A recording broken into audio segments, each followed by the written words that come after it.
Convidar você a abrir a palavra do Senhor no livro de Romanos, capítulo 8. Romanos capítulo 8. As crianças já estão hoje no culto delas. Nós trouxemos essa semana um missionário para falar ao coração delas, dos adolescentes, o missionário Rômulo. Ele é da primeira igreja também de Curitiba. E eu tenho certeza que eles estão sendo abençoados tanto quanto nós. Amém? Romanos capítulo 8, versículo 29. Os irmãos podem também acompanhar pelo slide que está sendo passado no Data Show. Romanos 8, versículo 29. Todos acharam? Amém? Diz assim: pois aqueles que de antemão conheceu, também os predestinou para serem conforme a imagem do seu Filho, a fim de que ele seja o primogênito entre muitos irmãos. Amém? Feche seus olhos. Pai, eu quero nesse momento, Deus, pedir a direção do Teu Santo Espírito para compartilhar a Tua palavra, Senhor. Senhor, que o Senhor, ó Pai, abra os nossos ouvidos, os nossos corações, para recebermos daquilo que o Senhor tem para cada um de nós, ó Pai. Nós precisamos do Senhor, Deus, e precisamos nesse momento que o Senhor, ó Pai, toque os meus lábios, a minha mente, o meu falar, para que a Tua palavra possa ser proclamada de uma maneira, Senhor Deus, eficiente, de uma maneira que os irmãos possam, Senhor Deus, receber a Tua palavra. Senhor, em nome de Jesus, potencializa, Senhor, esse versículo a qual nós vamos estudar. Potencialize em nossos corações a Sua palavra. Também pedimos, Deus, que toda ação do demônio em prejudicar esse momento, em atrapalhar o entendimento dos irmãos, caia por terra agora, em nome do Senhor Jesus Cristo. Amém e amém. Amém, irmãos? Construindo um caráter. Esse é o tema do nosso sermão. Lembrando que faz parte dos 40 dias que nós estamos fazendo de oração e jejum. Muito do que você ouvir aqui vai estar lendo naquele devocional que você tem do livrinho de 40 dias. Amém? Queridos irmãos, Hernando Dias Lopes, ele diz que a carta de Romanos é considerada a cordilheira do Himalaia de todos os escritos de Paulo. Mas o capítulo 8... ele é considerado o Pico Everest. É considerado o ponto culminante da teologia do apóstolo Paulo. E aqui o Senhor Deus nos apresenta o seu projeto eterno, a qual eu e você estamos incluídos, queridos irmãos, nesse projeto. Projeto de Deus é que eu e você sejamos iguais a Cristo e tenhamos o seu caráter e a sua integridade. Uma outra tradução, esse versículo diz, olha, porque aqueles que tinham sido escolhidos por Deus, Ele também separou para a fim de se tornarem parecidos com o seu Filho. Queridos irmãos, você foi criado para se tornar semelhante a Jesus, eu e você. Desde o princípio, esse já era o plano de Deus, nos tornar semelhantes a seu Filho. E no momento da criação, quando Deus criou a humanidade, Ele deixou a sua vontade bastante clara. Ele disse, olha, façamos o homem à nossa imagem e semelhança. E toda a criação, de toda a criação, somente o homem foi feito à imagem e à semelhança de Deus. Queridos, é um privilégio nós sermos a imagem e semelhança de Deus. É uma honra para nós. Porém, os mais capazes teólogos não sabem tudo sobre o que significa imagem e semelhança de Deus. Mas algumas coisas podemos tirar desse texto. Algumas coisas são óbvias, a qual nós podemos aprender. A primeira coisa que nós aprendemos nesse texto é que ser feito imagem e semelhança de Deus significa que, tal como Deus, nós somos seres espirituais. Temos um espírito que é imortal, não morre. Ele passará dessa vida para outra. dessa vida terrena para a vida eterna. O nosso espírito não morre. Ser feito à imagem e semelhança de Deus significa também, tal como Deus, nós somos seres inteligentes. Podemos pensar, podemos ponderar, podemos tomar decisões, fazer escolhas. Somos seres pensantes. Apesar de algumas pessoas não usarem a sua inteligência, nós somos seres pensantes. O Senhor fez isso por nós. Ser feito à imagem e semelhança de Deus, tal como Deus, significa que nós nos relacionamos. Nós podemos dar e receber amor. O Senhor se relaciona com a Trindade, Pai, Filho e Espírito. E nós também, seres humanos, somos feitos à imagem e semelhança de Deus para nos relacionarmos um com os outros. E ainda, talvez, a mais importante objetivo dessa palavra, ser imagem e semelhança de Deus, significa, queridos irmãos, que nós somos dotados de consciência moral. E é isso que nos diferencia dos animais. Nós podemos discernir entre o certo e o errado. E é isso que nos torna responsáveis diante de Deus. Nós temos uma responsabilidade. Ser imagem e semelhança de Deus quer dizer que eu e você temos uma consciência moral. E isso nos faz responsáveis, porque o reino de Deus, ele chega à medida em que as pessoas recebem a Cristo como Senhor e Salvador. Cada pessoa, então, torna-se um agente do reino, um discípulo aqui na terra, funcionando como luz, funcionando como sal, transformando a sociedade. E a forma, queridos irmãos, que Deus usa, que Deus opera essa transformação, é tornando cada um filho, cada discípulo semelhante a Cristo. Se cada pessoa que se diz cristão viver como Cristo viveu, sem dúvida teremos uma grande transformação em nossa sociedade. A terra será cheia do conhecimento e da glória de Deus, assim como as águas cobrem o mar. Mas, queridos irmãos, é por isso que eu questiono muitas vezes os dados do IBGE, dizendo que nós somos 30 milhões de cristãos no Brasil. Se isso fosse verdade, meus irmãos, a corrupção teria diminuído. Se isso fosse verdade, a bandidagem, a justiça social e tantas outras coisas nessa sociedade seriam diferentes. O padrão da vida cristã é que sejamos como Cristo. E esse padrão é muito alto. Para construirmos o nosso caráter, é necessário que você entenda que o padrão da vida cristã é um padrão elevado. Efésios capítulo 4, versículo 13, está ali, diz o seguinte: até que todos alcancemos a unidade da fé e do conhecimento do Filho de Deus, chegamos à maturidade, atingindo a medida da plenitude de Cristo. Nós devemos crescer até a medida da plenitude de Cristo. Cada pessoa que recebe a Cristo, nasce de novo, torna-se um bebezinho espiritual. Mas à medida que ela recebe alimento, à medida que ela recebe cuidado, à medida que ela recebe amor e educação, ela começa a crescer em maturidade. E o objetivo desse crescimento é que ela chegue à plenitude de Cristo. É por isso que o apóstolo Paulo, ele muitas vezes reclamava ali de alguns cristãos, dizendo: olha, vocês já há tanto tempo ensino vocês e vocês ainda precisam de leitinho, sendo que vocês poderiam já comer comidas mais sólidas. Porque o reino de Deus, a vida do cristão tem que ser crescimento. A vontade de Deus para nós é um crescimento espiritual progressivo. E, queridos irmãos, através da vida da plenitude do Espírito, vivendo em santidade, é aí que chegaremos à maturidade cristã. E nós não podemos, meus irmãos, nos contentar com a imaturidade, com a mediocridade da vida cristã. Não podemos. Algo que, quando estamos assim, tem que gerar em nós algo ruim, algo que está errado. Devemos buscar constantemente a maturidade, o crescimento, crescendo na graça e no conhecimento de Deus, no conhecimento da sua palavra.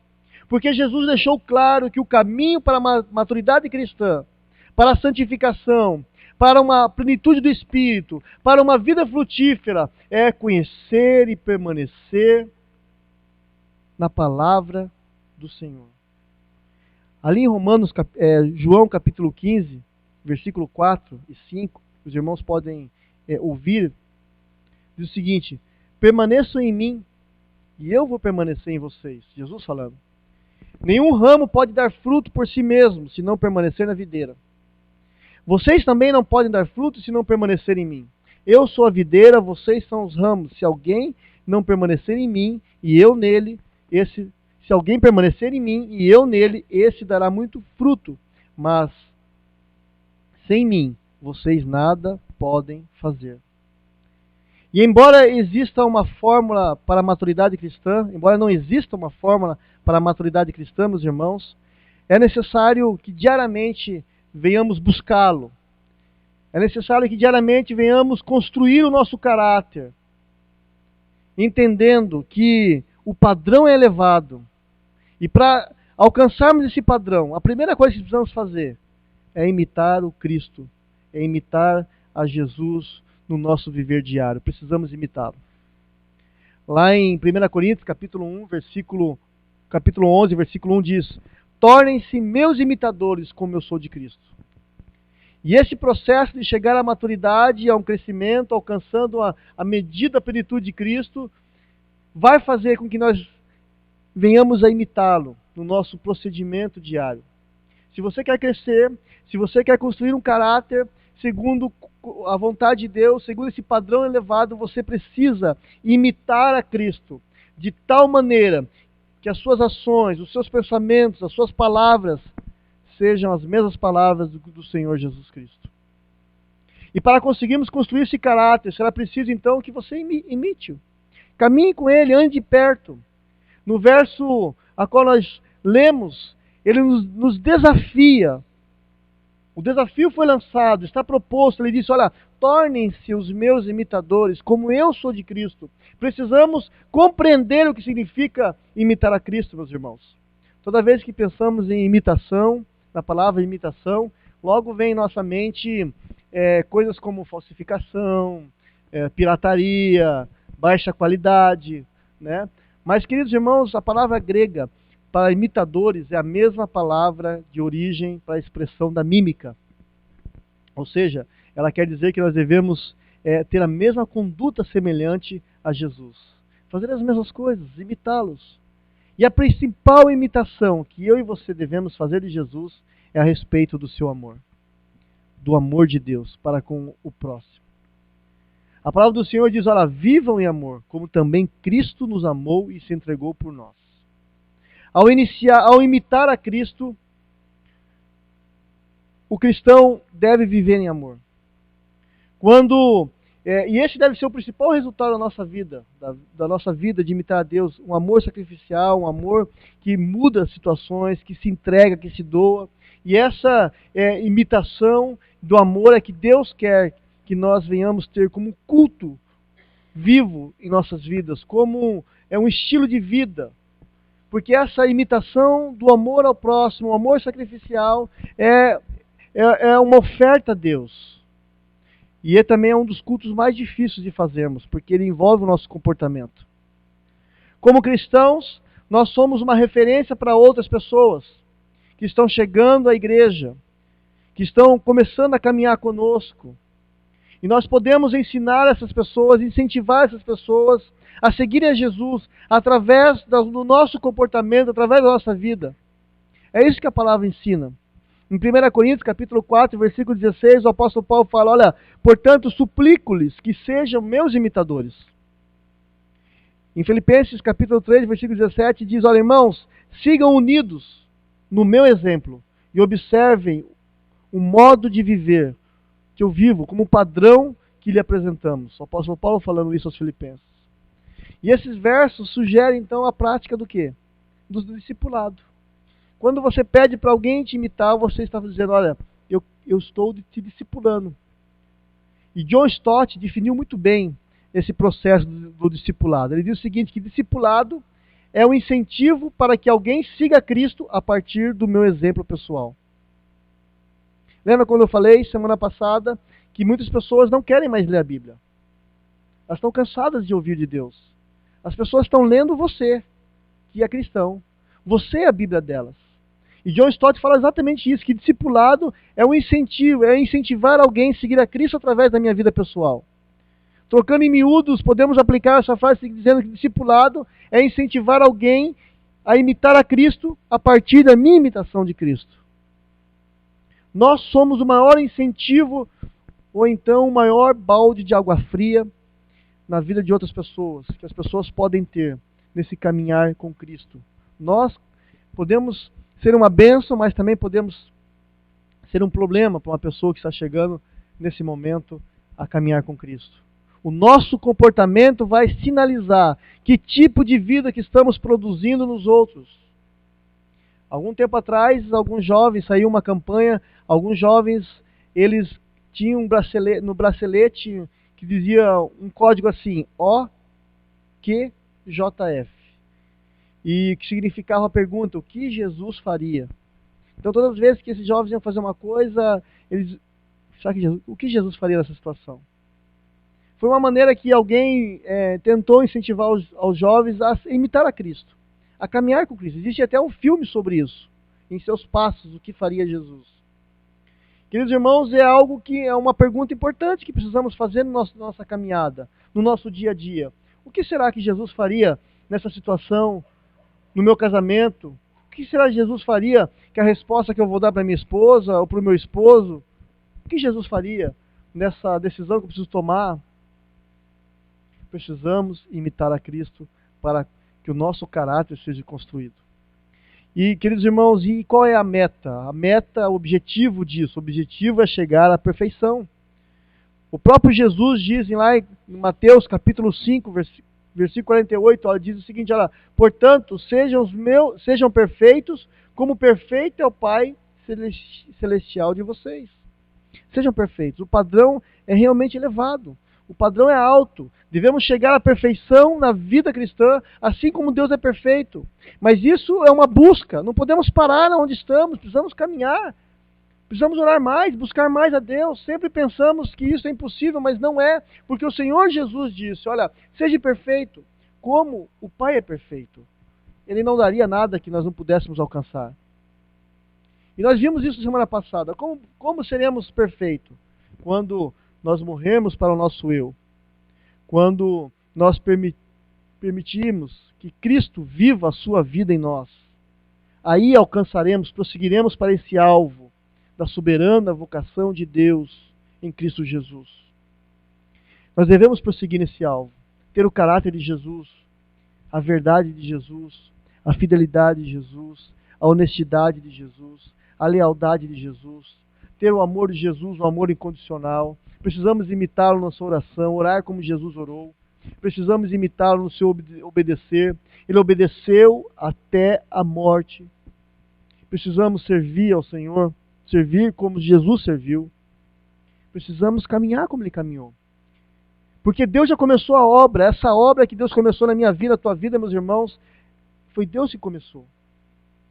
E essa obra é uma obra perfeita. O que você não podia fazer, Deus fez por você. Ele já fez. Ele enviou o seu Filho ao mundo como o seu representante, como o seu fiador. E ele veio como o seu substituto. Ele foi à cruz em seu lugar, no meu lugar. Quando ele estava na cruz, Deus lançou sobre ele o meu e o teu pecado, o pecado de todos nós. Ele foi moído, ele foi transpassado, ele foi julgado pelos nossos pecados. E naquele momento, ele foi pecador por nós. Naquele momento, ele foi feito maldição por nós. Naquele momento, não havia beleza nele, diz a palavra. Naquele momento, o sol se escondeu dele. Naquele momento, Deus desamparou. Naquele momento, ele desceu ao inferno, diz a palavra do Senhor por nós. E naquele momento, no topo do Calvário, sofrendo a penalidade do nosso pecado, ele deu um grande brado. Ele disse, tetelestai, está consumado. E naquela hora, ele pagou a escrita da dívida que era contra mim e contra você. Ele rasgou, diz o texto. Ele encravou na cruz. Ele triunfou sobre o diabo e suas hostes. Naquele momento, ele pagou a dívida que era nossa. Ele justificou você. E agora nenhuma condenação há, diz Romanos, o texto de Romanos, para aqueles que estão em Cristo Jesus. E essa, queridos irmãos, é a certeza que a obra que ele começou, ele é fiel para terminar. A palavra do Senhor diz em Filipenses capítulo 1, versículo 6, que estou convencido que aquele que começou a boa obra em vocês vai completá-la até o dia de Cristo Jesus. Nós não precisamos nos preocupar com nosso crescimento espiritual. Precisamos sim ser disciplinados, executando a nossa parte. E Deus vai completar o trabalho em nossas vidas. Precisamos orar mais, buscar mais, mas sabendo que o crescimento espiritual vem do Senhor. E a forma como Deus vai executar a boa obra em nós, meus irmãos, será através do nosso crescimento, da nossa intimidade com Deus, do nosso relacionamento com a palavra. Daí a importância, queridos irmãos, de você ter diariamente um devocional, ter um tempo a sós com Deus. Isso é importantíssimo, isso é vital na sua vida. O próprio Jesus nos ensina, lá em Marcos capítulo 1, versículo 35, que de madrugada, diz o texto, quando ainda estava escuro, Jesus levantava e saía de casa e ia para um lugar deserto onde ficava orando. Notem, meus irmãos, que o Senhor tinha um horário especial, madrugada. Ele gostava de orar madrugada. Ele tinha um lugar especial também, o deserto. Isso nos indica a importância de separarmos um tempo e um lugar isolado. Isolado, livre de interrupções, livre de interferências, de tal forma que você possa se concentrar na comunhão e na intimidade com Deus. Não adianta você fazer o teu devocional com a TV ligada, com o celular de perto, ou com uma coisa que vai te interromper. Tira aquele tempo a Deus, é você e Deus, é a sós, é um tempo de intimidade, é um tempo de comunhão com Deus. Porque é através disso que o nosso caráter vai ser construído. E esse tempo é um tempo de diálogo. O tempo a sós com Deus é um tempo de conversa, não um monólogo onde você só joga todas as suas coisas diante de Deus, mas você ouve a Deus falar com você. Falamos com o Senhor através da oração e do louvor. E o Senhor fala conosco através da palavra, da meditação. A oração e o louvor, meus irmãos, é o tempo onde você exercita a sua fé, coloca as suas petições, onde você começa a conhecer os atributos de Deus. Mas a palavra é aonde Deus fala conosco, aonde Deus nos inspira através dela. E nós meditamos e conhecemos a Deus, conhecemos sua vontade, porque ela nos ensina, nos repreende, nos corrige, nos educa. É isso que diz o texto de 2 Timóteo, capítulo 3, versículo 16. Olha, toda a Escritura é inspirada por Deus e útil para o ensino, para a repreensão, para a correção, para a educação na justiça, a fim de que o homem de Deus seja perfeito e perfeitamente habilitado para toda boa obra. 2 Timóteo, capítulo 3, versículo 16. Precisamos aprender a orar e a meditar, mas também precisamos, meus irmãos, a depender e ter sensibilidade à voz do Espírito Santo. Em Efésios capítulo 1, versículo 17 diz, olha, peço que o Deus do nosso Senhor Jesus Cristo, o glorioso Pai, lhes dê um espírito de sabedoria e de revelação no pleno conhecimento dele. O apóstolo Paulo sempre teve cuidado, queridos irmãos, de ver a igreja de Cristo crescendo em maturidade. Ele se preocupava com isso. E nesse texto ele está orando para que a igreja tenha um espírito de sabedoria, de revelação, para conhecer plenamente a Deus e a sua vontade. A igreja precisa ter o Espírito Santo sobre ela, um espírito de sabedoria, de revelação, porque é ele que conduz a igreja. Em João capítulo 14, versículo 26, diz, olha, mas o conselheiro, o Espírito Santo, que o Pai enviará em meu nome, ele os ensinará de todas as coisas e lhes lembrará de tudo que eu lhe disse. É o Espírito Santo, meus irmãos, que nos ensina, que nos traz à memória aquilo que o Senhor nos falou. É o Espírito Santo que nos ajuda a caminhar. Por isso precisamos ter sensibilidade à sua voz, discernir a sua voz. Precisamos conhecê-lo de perto, na nossa intimidade, porque é assim que as coisas vão funcionar e o nosso caráter vai ser construído. Ainda o texto de João, capítulo 15, está projetado ali, versículo 13 e 15, diz o seguinte: mas quando o Espírito da verdade, o Espírito Santo, vier, ele os guiará a toda a verdade. Não falará de si mesmo, falará apenas do que ouvir, e lhes anunciará o que está por vir. E ele me glorificará, porque receberá o que é meu e o tornará conhecido a vocês. Tudo o que pertence ao Pai é meu, por isso eu disse que o Espírito receberá do que é meu e tornará conhecido a vocês. Quando Jesus Cristo fez essa promessa da vinda do Espírito Santo, ele explicou qual era a razão que o Espírito Santo estaria no nosso meio. Ele estaria no nosso meio para nos guiar em toda a verdade, para anunciar o que está por vir, para fazer-nos conhecer tudo que Cristo tem e como devemos andar, tudo isso para a glória do Senhor. Precisamos do Espírito Santo de Deus. Precisamos buscar com empenho, queridos irmãos, para que o nosso caráter seja construído. Por isso, eu quero concluir dizendo que devemos ter os seguintes desejos. Que você saia daqui com esse seguinte desejo da questão da construção do seu caráter em Deus.